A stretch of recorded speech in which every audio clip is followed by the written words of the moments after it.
L'adrénaline augmente l'activité cardiaque, alors que le cortisol, lui, inhibe les processus corporels normaux pour diriger toute l'énergie de l'organisme dans le processus nécessaire à faire face à la menace.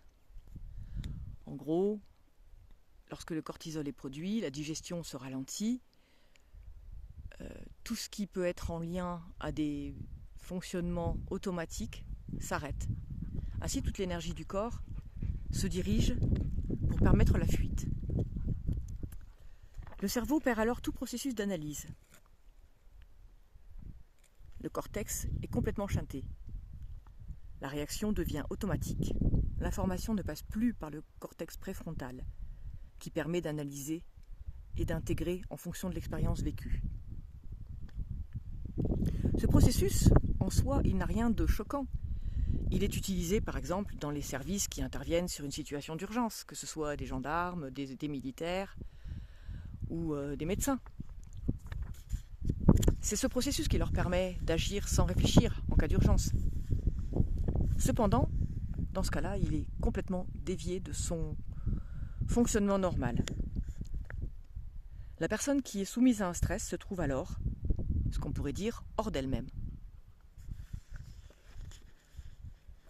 Revenons à l'agression que subit l'enfant dans sa petite enfance.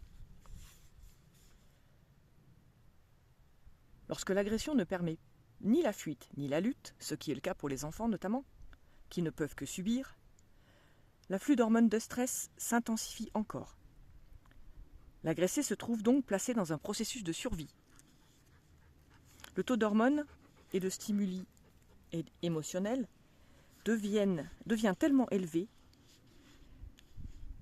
que le cerveau de l'enfant active un coupe-circuit et déclenche un processus de dissociation. L'enfant se détache de l'expérience vécue, ce qui génère une amnésie, un déni, qui peut perdurer jusqu'à l'âge adulte d'ailleurs.